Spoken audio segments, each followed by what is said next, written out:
Hi, I'm Mike McCarthy. And I'm Kate Seifert. And we're sitting down today because you had a pretty unique opportunity recently. You actually talked to some of the New Albany police officers who were the first on the scene of that warehouse shooting recently. Yeah, that happened back in February. Those officers from the department, they work the third shift. So they were just about 10 to 15 minutes into their day when they got that call about an active shooter situation at that warehouse in New Albany. They rushed to the scene. They had their crews there within minutes. And some of our crews from the news department were there within minutes too. You were there overnight as well. Do you remember what your experience was like arriving at that scene? Yeah, I can't imagine actually being a police officer and you go in for roll call. Right. And then like a light Things switch, change. Your day changed instantly. I actually woke up to a text from our executive producer saying, hey, this is what had just occurred. We need you to go out there to that scene. And I won't forget it. They had the area blocked down. There was just the shock that this had happened here in our community. I know officers had been in the building already. They had searched it. They had moved employees to that separate building as they were trying to account for everyone and trying to figure out who was hurt, who was not. It was a very tense morning out there, and I know it's something that so many people in that community won't forget either. Right, and it's something important to think about too. This is a massive warehouse. There were hundreds of employees that were working at the time of this shooting. Some of them didn't even know that there was a shooting that had happened. That's how big and how loud that building was. So it took a lot of time, as you mentioned, to clear all of those employees. They're treating victims, and they're also at the same time looking for a suspect or suspects, because at the time when they got there, they didn't know who a suspect was. They didn't know how many suspects there possibly were. Yeah, there were so many unknowns that morning. So I know we talked to 3 officers, 2 sergeants, and also the police chief out there who wasn't on duty at the time, but he got the call and he came in too. Exactly. And the first part of the interview that we're going to show them first is them kind of walking us through those chaotic moments, those emotional moments as they had to race to their cruisers leaving roll call and race right to that warehouse. They talk about those moments just arriving on the scene. Is there a day that has gone by since February 4th that you haven't thought about the response and what happened that evening responding to the warehouse? Probably not.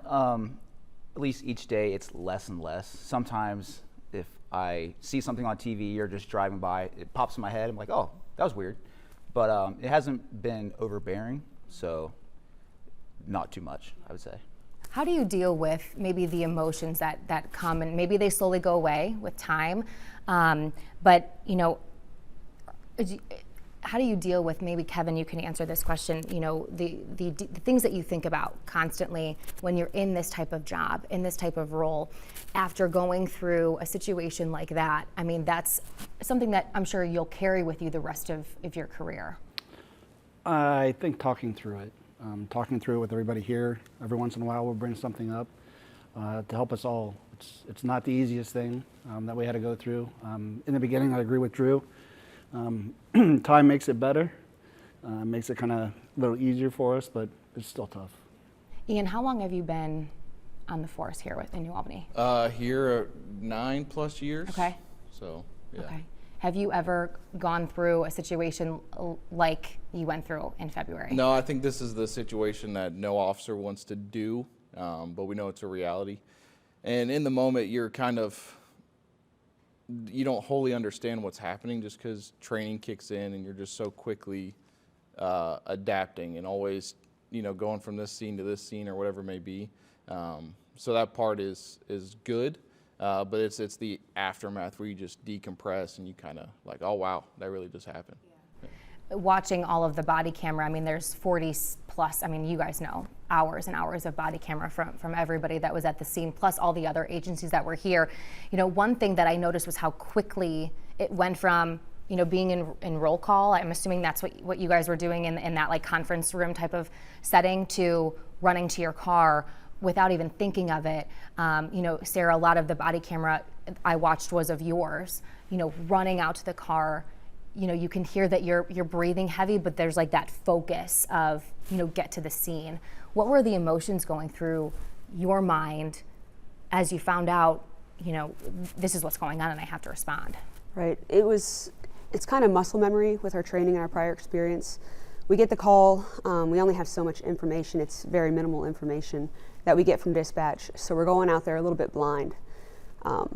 And we're just our main goal is just to get there as fast as we can, just so that once we get on scene, we can kind of get a little bit more information for all the help that's coming in, and then we can get that back to dispatch.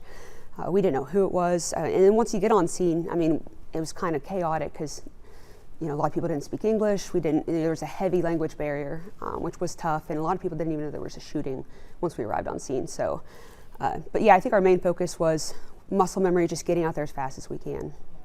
And I don't know whose body camera this was, but somebody was on the phone with a translator talking to witnesses. I mean, I'm sure that had to be complicated. Maybe that was everybody at some point, but it was a translator on the phone talking to a witness, trying to get a description of the suspect. And I want to talk about the suspect aspect because you didn't know who the suspect was, what they looked like, how many suspects that there were.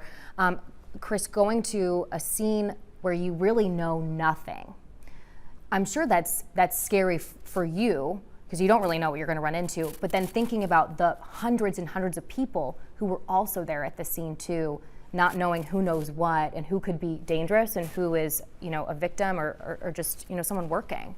Yeah, so we were operating definitely on a time frame, right? We don't have all the time in the world to really sit down with every single person who said they saw something. We wanted to make sure that the suspect was apprehended. We knew there were victims who needed medical attention. So it was really just fielding and triaging information as it came in. Initially, it was one suspect. It quickly became two suspects.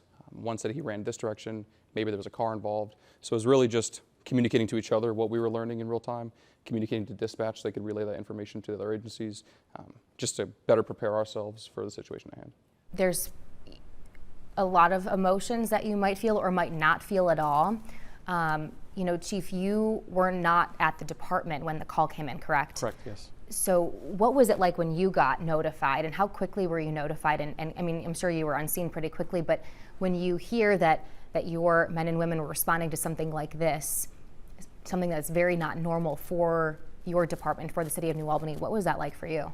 Well, there's a split second where you're almost in disbelief. Lieutenant had called me and said we have an active shooter, and so the first thought you have is that how many shooters do we have? Are officers okay? What is going on? And then on the way there's just a whole host of things that run through your mind. And talk about the initial information they received at dispatch. Even at that point, it was still. I think I talked to Sergeant Deckup, and we didn't know if we had multiple shooters and how many people were down inside. And so there's definitely.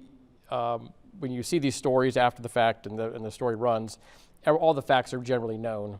But when it's happening, there's a lot of that, the fog of war, the confusion that happens as things are developing. And once I got on scene and found out our people were okay, it was a big relief. And then it really focused on trying to find the shooter if he was on site. I think you guys had felt that he was probably much off site at that point, or a good chance he was off site. And we train for active shooters, but really the speed in which this unfolded, and all the factors that played in, that over 200 something people that work in the building that weren't involved in the shooting, there's just a big difference from what you prepare for and what you train for to what you actually see in real life. So, Kate, the New Albany Police Department actually trains for these types of active shooter situations during the summer months, and they use the school buildings in that community as part of that training. Right. And I think that's really interesting because, as you pointed out, this was a huge warehouse. So to be in a building as large as a school, something like that has to get them at least some sort of bearings on what this situation could be like. Right, exactly. But the difference between, I think, a school and this warehouse is that there were so many different like nooks and crannies, so many security.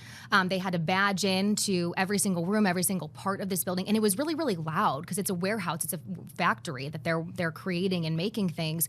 So the volume was really loud. There were hundreds of employees in all the different sections of the building. So a lot different than responding to something at a school. It's something that they have never faced before. In this part of the interview that we're going to show now, they talk about their response, how their training kicked in as they got on that scene almost immediately. And then what they learned, too, from their training, right? Because they have never responded to something like this. So they obviously, can grab some learning lessons from responding to a scene. Let's take a look. I want to talk more about the training because we see so much of that play out in the body camera video. There's one, and we'll watch a couple clips from the body camera, but one thing that stuck out to me was, and I think Chief, you talked about this in the news conference that we had the day after the shooting, but it went from there used to be that single man-woman response into an active shooting situation, but then it's the pairs where you go in and you have there's at one point you guys are searching like the wood line right around the warehouse, and there's one officer in the front with a gun, someone else behind with a flashlight, and you have your hands on each other because it's obviously a team effort. I don't know who that was. I think it was you, Chris. I'm not sure who you were with at that point. It was Officer Duncan. Okay, can you guys talk about that type of training? How you have to communicate with each other probably so quickly, but that training sets in and you probably don't even have to verbally communicate at all. Can you tell me more about that? Just training as a department. We all have the same philosophy as if there's a situation like that, everybody just has to find a job. So at that point, Officer Suarez and I were together. We were kind of led to where the shooter may have ran to, and immediately we just went to that location. With the training as we do as a department, we know how to feed off of each other, so we have a lot of good chemistry, especially on this shift, how each one of us operates, and we're available to get the job done as much as we can. Yeah, we're very fortunate at our department to have frequent trainings, whether it's multiple range days, active shooter trainings, and in those scenarios, it's much like the incident we responded to. We've trained how to respond with rifle and pistol, how to clear buildings, how to search those open areas. So there was much less thinking about what to do. It was more so just doing it. I think maybe the one challenge, at least from a person from the outside looking in, is a lot of the body camera from inside the warehouse from your department was blurred, but we did see body camera video from Lake County Sheriff's Office and a couple of other agencies. I mean, this was a massive space. And while it was massive, there were also a lot of separate rooms and like nooks and crannies. I mean, when you're searching a building like that, Ian, I'll ask you, and Kevin, both of you, how do you go get through a building like that where there's so many doors, so many offices, so many, like I said, nooks and crannies that you really don't know what's behind one wall and the next? Yeah, you're searching as best you can, and in that building it was extremely loud. Machines are going off. People went out fire alarm exits, so you have a fire alarm going off. You're coming across people. We encountered Officer Vinca, Sergeant Deckham, and myself. We encountered multiple people that had no idea a shooting even happened, and they're just continuing about their day. So for them to turn around and see officers with guns pointed at them, they're very frightened, rightfully so. And you don't know if they're involved. You can't say for certain, but you quickly realize based on their reaction, their behavior, they're a witness, they're a victim, let's get them out of here. But the size of a building like that, we've never trained in.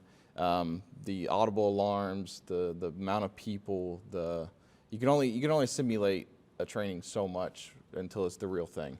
But I wholly mean that when our training kicks in, it kicks in and it's weird. It is weird because you just all of a sudden are like, okay, this is just like a month ago, or this is just like 6 months ago. So you're able to adapt. But to say that we had it perfect, that would be completely untrue. But we did the best we could in that environment. And it takes a lot of time. It's not like we can just search that building and have it done within 5-10 minutes. It's, maybe a cursory search we can go through and we're trying to listen for any kind of stimulus that might tell us where something is happening or, maybe where the shooter is, but we don't hear that. Then we're just kind of walking and maybe taking information that we got from somebody that said, hey, there may be a person injured over here, so we'll start heading that way. So a lot of it was, hey, let's do what we can initially, but then there's going to be several searches after that just to make sure we get the rest of those little rooms and those nooks and crannies that we weren't able to get initially. Sure. I mean, Chief, there's hundreds of acres of warehouses in New Albany now. Over the last decade, that's what New Albany really has. It hasn't become, a warehouse district, but there's clearly a lot here. How has the department adjusted training maybe over the last 5-10 years to best respond to situations like we saw back in February? Yeah, I think what you're referring to, I talked about in the press conference, is over my time how things have changed. When I first started, when you had active shooters, it was treated like a barricade situation. You didn't go in after the person and you waited for a SWAT team or something like that. And then it switched to, that we went in a quad formation to try to clear. But you would, ideally in training, the idea was you wait for at least 4 officers, then you go in, and then more recently, the last decade or so, has been single officer response. So if you're the first one on the scene, you're going in if nobody else is there. And so that's changed quite a bit in the way. One of the things is about training that Officer Suarez and everybody else mentioned is that many of these people went to the same academy, so they're starting with that same baseline, really good academy, and then the training together throughout the years. You have this. We were at the range a couple weeks ago, and we were doing moving and shooting and covering and moving and rescuing people, and since we're all doing that together, it really kicks in, and you kind of feel that team approach, even though that it's not something we do every week. Training-wise, though, every summer we train in the schools for an active shooter. So we take a different school building and we train in there. It helps us get familiar with schools and how to deal with an active shooter. That's really helpful for a number of reasons, but the warehouse was a totally different type of situation. This is not the noise, the number of people involved, the people that didn't speak English.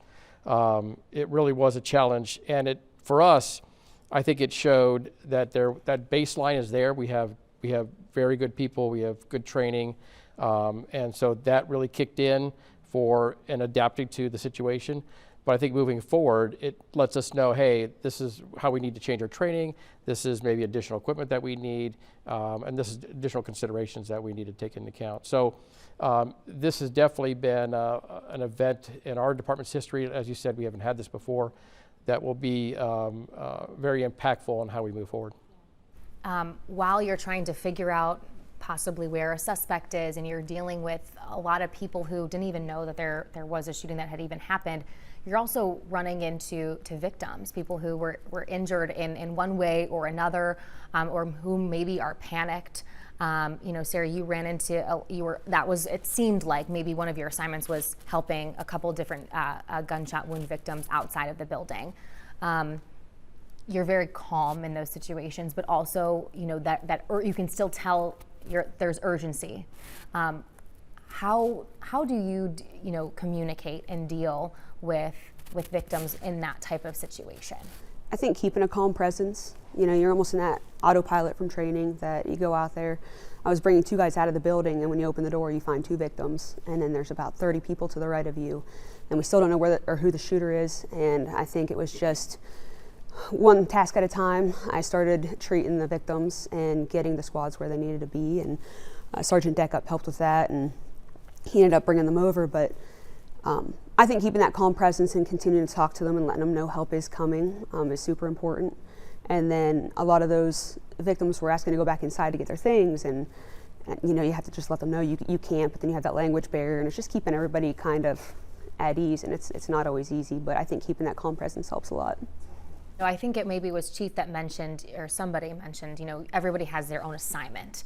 When you get to a scene, you might not know what that assignment is right when you get there, but how are those assignments delegated from those like me who have no idea how something like that works? Anybody can answer that. It's very random. Is it? Yes. So those 2 ended up pairing up on a car, and so that kind of put them together. When we kind of heard, hey, we have access into the building now, Sarge was like, you're with me. I said, all right. So we went into the building, started clearing rooms one by one, and then Sergeant Deckup came in and said, hey, there's a victim in the back corner. So we just all kind of started heading there and clearing as we go. So not really an assignment, you just figure out once you get there. And I think as the scene developed further, Sergeant Deckup was scene commander, and you had so many agencies self-respond. They were not requested. We certainly appreciate it, because when we do the scenarios here, it's like, oh, who are we going to ask for? This is obviously an extreme example, but all these jurisdictions just self-dispatch to the scene. And so, when Sergeant Deckup was finding people for that secondary search that need to be done, it's like, I need 4 people, and then it might be, 4 Licking County deputies, or it might be, 4 Gahanna officers, and so you had so many people there around the scene. I think it helped with you trying to delegate things that needed to be done. You were basically just taking from a pool of what it looked like, if you want to. Yeah, with all those people there, there are those jobs that need to be done.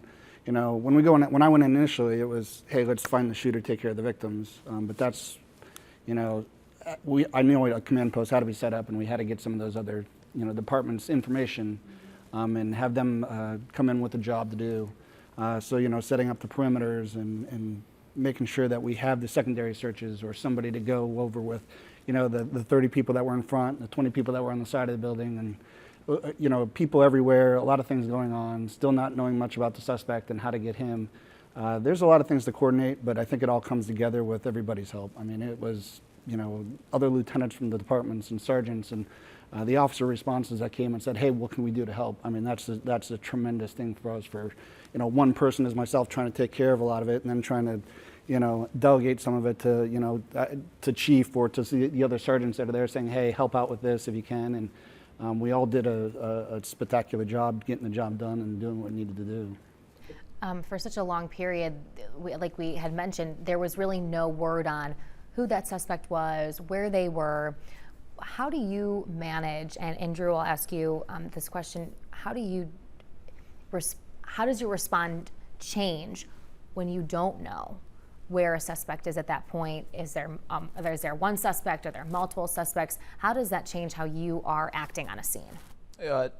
Definitely, I just remember at one point we were inside the building, it could be, hey, there may be 2 shooters. So that definitely changes your kind of perspective, especially when we were clearing the wood line with Officer Suarez and I.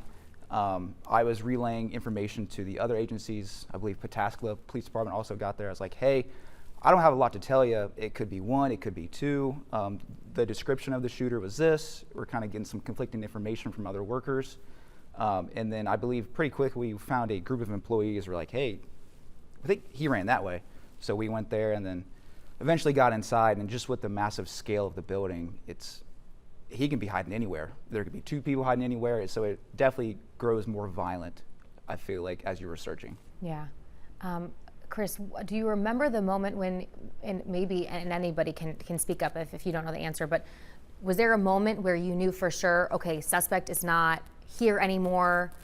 When did that happen, and what was that, maybe change in response at that point? With an incident so large and with so many officers from outside agencies coming on scene, it definitely got to a point about a little over an hour in to where there was an officer at every single doorway inside that building, just flooded with police officers, everybody doing their part to search.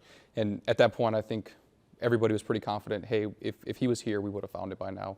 We were very thorough. As all the officers searched, we also obtained key cards to get into locked doors. So we saw majority of that building, aside from high racks that went to the ceiling. So I think at that point, once we had as many officers as we did on scene, I think everybody was pretty confident, hey, the suspect's not here, we need to start expanding our search.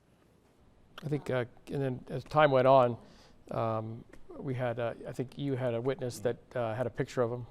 Yeah, so I was, as Sergeant Deckup was doing a lot of the hard work, I was up in the warmth and watching video and things like that, so I was able to look through a lot of the cameras that they had, talking to other employees that were there, security people that came in, the more management that arrived from KDC that kind of helped us continue our investigation, and try to find this guy as soon as we can, because we don't know what else is planned. I mean, there could be many other things that could happen, so it's a very high priority to find him as quick as we can.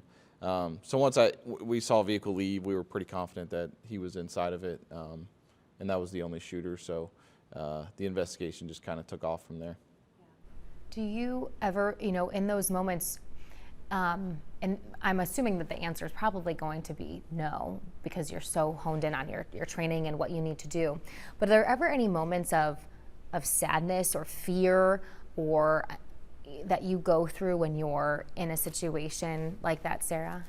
I think during the situation you're adrenaline dumping, but I don't think you think a lot of it about how big the situation is until the aftermath. Once things settle down and we kind of have the scene contained and you kind of sit back and go, okay, this happened. So I think, at least for me, that's how it is. It's almost the aftermath of it, thinking on it. I said a couple prayers on the way there, for sure. Yeah. Were you in a cruiser by yourself? What were those moments like for you? You're alone, for sure. But I know being in roll call, and that was our initial response, I think that was a good thing because we were all arriving at the same time. We all were experiencing the same things right there and then.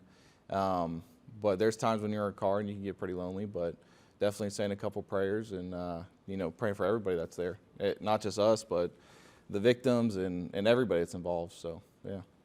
It's a quick drive, but did it feel long when you're on your way there? You guys were in a car together? Yeah. Did it feel like a long time to get there? It definitely helped having Officer Suarez with me because we were able to feed information off of each other because I was pretty much focused on driving there as safely and quickly as we could while he was also listening to the radio. When we pulled, it's off of Beach Road, when we pulled onto Beach Road, he did a really good job of listening and saying, hey, shooters at the rear of the building turn here, and it's just a little side street that turns into the back of the parking lot. So it was really helpful to have a two-man cruiser at that time just to help guide me a little bit too. Sarge, is that feeling different, being more experienced in this career, or is it still that same feeling that Drew might have been feeling en route on a way to a scene like that? I don't think it changes. It's the same. I mean, you're still, going on a call that you've never been on before, and trying to figure out everything that's going on and what you need to do and how you're going to get there safely and, what you're going to run into. It's hard to think about, and but the adrenaline does kick in, and you just go with it. And that with the training, I think that's what really helps us to, take care of ourselves and get there safely and quickly and do our job the way we did. What did you learn from your team during this situation that you will take with you and continue to do? What things will you want to add, into training? I mean, hopefully we don't ever have to deal with something like this again, but if we do, what would change? Well, one of the things is that, I was telling Sarah on the way over here, is that really from hiring great people of character from the academy, we send them to the training that we do. In one aspect, it was very affirming that the department is really trying to make sure we address all of the possibilities in a comprehensive way. So I didn't go into it as it unfolded. I didn't feel like, we're unprepared. We don't do this. We didn't prepare for this. We didn't train for this. I felt that we were at a pretty competent level. But there's, as Ian had said, there's no way to duplicate the training in real life, and so we learned quite a bit. And the building's probably 300-400 yards deep. One of the things that I never thought we would see in training is that we didn't have everybody at the command post. It seemed like as many people on the other side of the building, other agencies. I think the fire department was on the other side of the building. A lot of agencies were. So, you just assume everybody's going to come to the command post. Well, we had kind of a divided force. And so a lot of little things like that. Nothing catastrophic. And I had mentioned that where training or preparation had kind of maybe not risen to the level for something like this, the quality of our people, the character of people, the training that they had done really took over. So it may not, whether it be dealing with a lot of people didn't know there was a shooting or the noise or the type of building that you were in. It was good to know they had that basic competency and then they can adjust from there. But we did, after the shooting, sometime we met with a bunch of the agencies that were involved, and we went through and said, hey, what did we do really well and what are the things we need to improve upon? So we really learned a lot as far as what we need to do, and we're already working to prepare for something like this. Hopefully we'll never see it again. But again, I was very, very impressed with our staff. They did a great job. But you always learn from a real life experience, something that you can't simulate in training, and I think it'll make us better in the long run. So these days when police arrive on any situation, these officers have body cameras on, and with the number of officers that were out there had to be just hours and hours of body camera footage from this incident, and you got the chance to kind of walk through that video with these officers. Right. There was so much video to go through ourselves, but I brought a laptop with me to this interview, and I picked out a few clips that I wanted to show to these officers so they can kind of remember or try to remember those moments and what the emotions they might have been feeling at that time.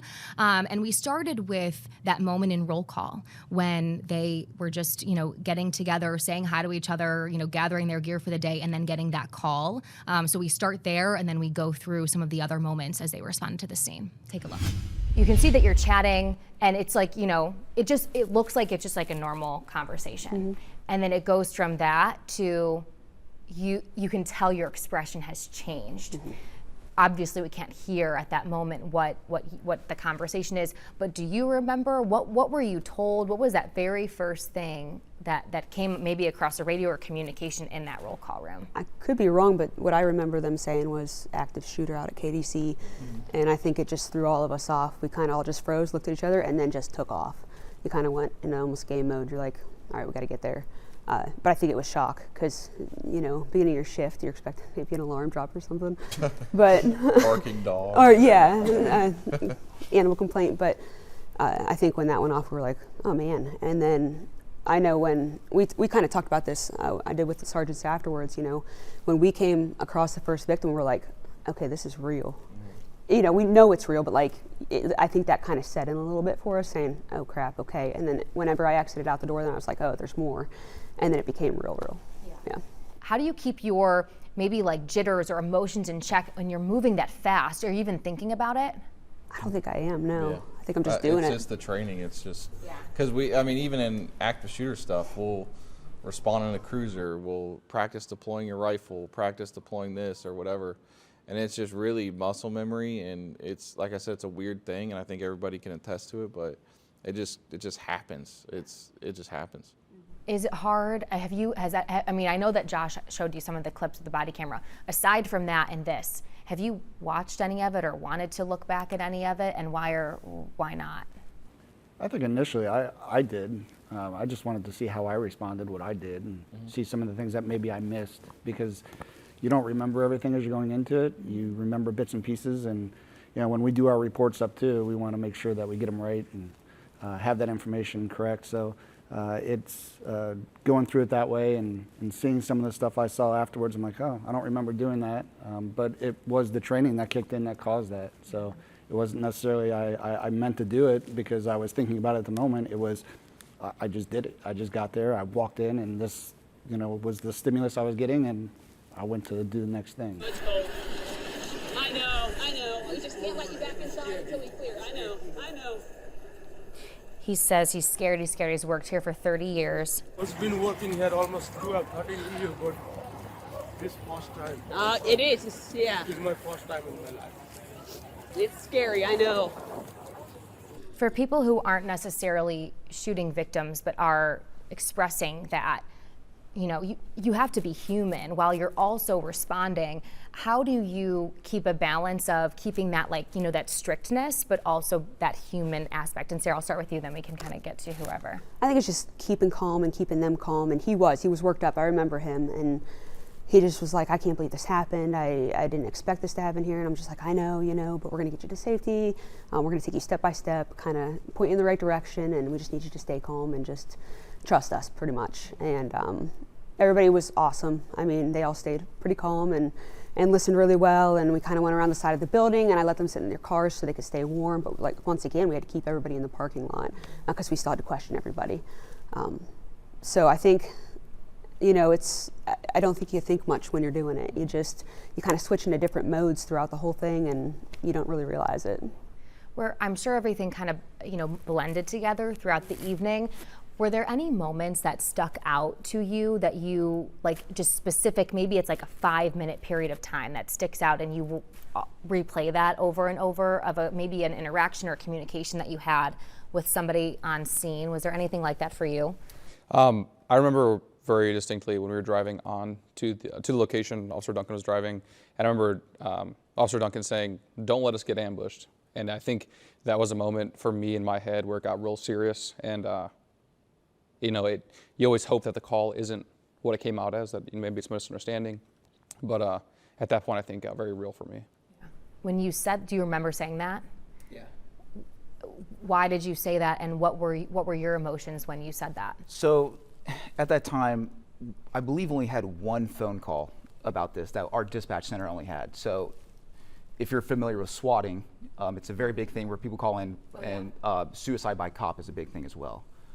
So that was one of the scenarios that was playing through my mind is if we pull into the parking lot and they're wanting a large police presence and there's not an active shooter and he's looking to maybe ambush us, I was like, hey, Officer Suarez, just be cognizant of this and as soon as we pull in the parking lot.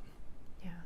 Was there anything specific that you, either of you, remember from responding that has stuck with you? Seeing the first victim, that was most definitely the one thing I remember the most of it. And like Officer Vinca said, it just clicked right there that the situation's real. It's not training. It's not a fake call, a swatting call. It's like, something is actually going on, and it's flipping that switch. And all right, we got a whole new game to go here and get these people taken care of and get them help and still find the shooter. So does that make it more real when you? Oh yeah, for sure. Is that hard for you now? Mm-hmm. It is. How do you deal with that?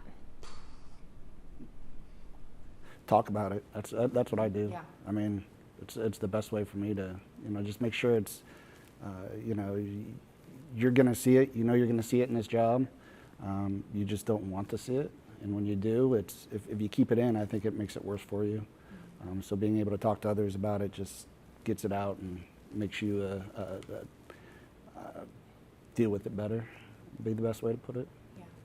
We're going to loop around the backside of this barn and check this open garage as well as shed over here. So you two are together at this point, right? So we're actually separated. You're separated. Yeah, we're with outside agency. I think that's Pataskala. Yeah. And Licking County, Yes. I think, is who we're with. Just because other agencies were on different radio channels, we thought it was best to maybe, since everybody was coming to ours, he goes with another agency, I go with another, so we can keep communication. That makes sense.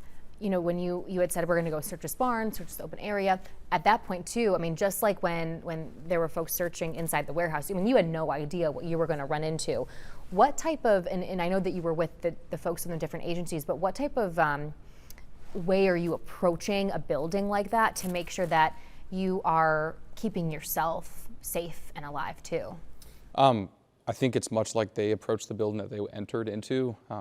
Sometimes you get put in a situation that's just a pretty bad situation. You just kind of have to address it. That's the job we signed up for. We didn't know where he was, and along with rendering aid to the victims, we wanted to make sure that if the suspect was in the area, we were able to apprehend him, because he is just, like you said earlier, just steps away from another warehouse where he could commit more violent crimes on other individuals, and we wanted to make sure we could prevent that. So as we saw those buildings, we thought that looked like a pretty good place for someone who committed a crime to hide, and we just went head first and relied on our training. You are told to go get the suspect's gun out of a different cruiser. Mm-hmm. You bring it to a different part around the outside and put it in an evidence bag. Yes. Was that weird? Yeah. Was that hard? It was odd. I mean, I just walked up to, I think he was out of Licking County. He goes, "Hey, I have the shooter's gun." I'm like, "Where?" And he's like, "In the front of my cruiser." I said, "Okay." So I knew I had to get it up to Sergeant Command Post, and so I went and grabbed it out, got my gloves on, and it's funny you say that because I had to walk the whole, and it's a very big building, so I had to walk the whole way across, and we're all very close, and I was excited because it was the first time I've seen these guys since it happened, since we got there. So I was like, my guys are okay. I'm like, "How are you guys doing?" I said, "What are you up to?" And then I continued out front, but and then we bagged it. I threw it in the back of my cruiser because everybody was just so busy. He was still dealing with such chaos, and so I just threw it in the back of my cruiser in the drawer and locked it up. And then I think a couple hours later, he goes, "Hey, come get this for me and bring it to me." And then we were able to deal with it then. But it was odd because as soon as you get your gun, you unload it, and there was just one bullet left in it, and it's just a weird feeling. So something else to keep in mind as we're going through these conversations with these officers is that this incident happened basically overnight. Mm-hmm. So many people in Central Ohio were waking up, turning on the news, learning that this had happened. And keep in mind, this also involves the families of these officers learning what happened as their loved ones were at work. Right. A lot of them may be getting, alerts from the news or turning on the news and seeing that my family member had to go respond to this warehouse shooting. So I wanted to ask them, when was that first moment that you finally got to communicate with families, and what was that like? And they shared some of those, the importance of that support system, having a strong support system at home, but also having a strong support system at the police department and amongst that third shift they also shared about that bond that they created and how strong that has become since this incident. The family's waking up, finding out what's going on, whether it's through you or whether it's through the news, and they know that you're working. How soon could you communicate, and Chris, I'll start with you, how soon could you communicate with family and let them know you were okay? Because obviously the priority is what's going on at the warehouse, and how do you deal with the emotions maybe your family is feeling, even though you know that you are okay? Yeah, so when we got on scene, obviously it's a rapidly evolving situation, and your first thought is to get out of the car and immediately start your searching and rendering aid. I left my phone in the cruiser, so by the time I got out of the building from searching and rendezvoused with Sergeant Deck up at the command post, that was probably an hour and a half after arriving on scene. So I obviously took the time to communicate to loved ones, family members, to let them know that I'm okay, but also to reassure them that, the victims inside were getting help, and that I would be able to communicate more later on. Yeah. Is that challenging, for you, just communicating, with family and I think any day on the job, but especially a night like February 4th? Luckily, my wife was asleep. So I texted her, I was like, hey, when you wake up, if you check the news, I'm okay, we're okay. I'll talk to you a little bit more later. But I was able to text like my parents and everything like that because they were getting floods of messages as well. And once everything kind of settled down that next morning, I called everybody, kind of described what my point of view was, how I'm doing, and we kind of just vented about that a little bit. Yeah. How important is it, Sarah, to have that communication with family and, an outlet? Because what you go through, the only people that really can relate are the 6 of you here, and obviously the other agencies. But how important is it to have maybe that separate type of outlet outside of your fellow officers? I think it's always very important. My wife is a police officer, so I think that helps because she kind of understands what we go through every day, and I knew that she would wake up. She was actually off that night because everybody's scanning the shooting, and that she would wake up to a bunch of messages. So once things slowed down, I got a quick text out to her, and she was able to reach out to my family, so I didn't have to, and hers as well. And then talking to them the next day, they're like, "Are you okay? Are things okay?" And it's kind of just a weird situation because I'm like, "Yeah, I'm fine," because I think my wife and I are used to situations that are like, not so much like this, it's such a big standard, but adrenaline dumps and going through different things every night. So to explain that to them, it's nice to get that extra outlet and talk to family about it. Chief, how important has it been for you to guide the rest of your team through something as big of a deal and response as this was? It's a little bit tough because, we've not had to deal with this before. And, there's officers and agencies that will go their whole career and not have to have an active shooter situation, a mass shooting. I think that, again, we have really good people. People rose to the occasion. We have a peer support program, an employee assistance program. There's a lot of, at least in Central Ohio, there's a lot of available resources for support. And it was kind of a new experience for the entire department, and so it was something we had to kind of navigate. I think everybody is doing well, and I think that we've utilized the resources when needed. But it's after over 30 years, it's not something that I've ever had to go through either. So I think about like the young officers on the department. Not that you're not young, but the young officers on the department. It's something that's I never had to deal with at their age and that experience level. So it's important that that everybody gets the assistance they need and nobody is really left kind of floundering after something like this. Yeah. Ian and Kevin, same questions for you. Kevin, what was that response like to, just letting your family know that you were okay? I texted my wife probably a couple of hours after it happened, just to let her know, hey, I'm going to be a little late. Didn't really explain much. Then I did call her once everything settled down, but that was probably like 6 in the morning, and explained to her. It gets pretty emotional with her because she's asking a lot of questions. She's worried about all of us, our team. She's worried about all the victims that were there, just like, how many people were actually hurt, and so it was tough to talk to her. I think probably tougher to talk to her than maybe some people here just because we went through it. But once, we were able to settle down a little bit, it became easier and easier to talk about it, so. Somewhere along the line, you guys mentioned how in sync you are because of the shift that you guys are all on together. How has this situation made you and your team closer, Chris? Yeah, the term trauma bonding is, just like the victims who were on the scene. I'm sure they're much closer after an incident like this. We as a shift definitely are. Immediately after, we, on nights that are slow, when we're in roll call, we door up and we talk about it. We talk about the response efforts that we had, things that we could have done differently, maybe regrets that we had about decisions we made or didn't make while on scene. It definitely serves to solidify that, as a shift, we're all here for each other, that we all want to see each other succeed, and we want to provide the best service to the community we serve that we can. Yeah. Ian, same question for you. How have you seen this team become closer over the last 2 months? Yeah, and I think what Chris is saying is absolutely true. You just kind of, nobody else shared the experience we shared, right? So you're checking on each other, making sure everybody's okay, especially being a shift leader. Like, I saw professional counseling right away, tried to encourage them to do it. I don't know if they did or not, but that's up to them. But not just that, but also just being teammates. People say law enforcement is a lot like sports, and that's very true.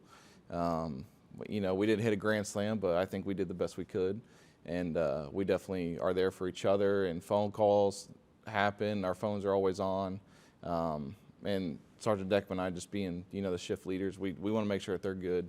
And then the other people on our shift that weren't there, they may be experiencing something, maybe guilt or something like that. So still checking on them too, just making sure they're good as well. What do you want people who live in New Albany, who live in Central Ohio, to know about this team and the response that you all had that evening? Look at that. Chief, you're a good talker. Come on. Well, for me, number one is the character of our people. I have seen some of the video, and then obviously being there after the initial response that night. Even in the middle of such a chaotic and tragic situation, I was just impressed by our people. And then afterwards, you have, as the department moved forward, the investigation, things like that. Every time I turned, whether it be our radio room or our detectives or these guys, everybody was very professional, operates at a very high level. That's what I think our residents are very appreciative of the police department, and we're thankful for that. But if they could experience that, I think that would have just reinforced how good of a department we have. And then also that just in Central Ohio, the amount of support other agencies show. We didn't, in the training, we request assistance from different departments. And in a smaller scale situation, we would really probably do that in reality. But everybody just self-dispatched to the scene. Everybody was so helpful and asking what they could do, what else did they need. So it was not only that, I think that we really have a strong department with a lot of great people, but in Central Ohio, when people are in need, law enforcement, police and fire departments and medics, they really don't hesitate to come together to make sure people are taken care of. And how has the response and that incident back in February changed the way you approach every day in this career now? For how long have I been doing it? And I think Sergeant Deckman could say the same. It takes away the complacency that you can get sucked into. So it definitely lets you know, hey, every day is different. And we all know that in law enforcement, but some days are a lot more different than others. So just always be prepared. Always do any type of little trainings that you can do, read case law or whatever nerdy stuff you can come up with. But and take your training serious, and I think we do. And I think that's why we operated so well. But just, we can share experiences too now with the other officers that weren't there. Help them if they come across something similar. Hopefully not, but it definitely prepares you more. I wouldn't say it makes you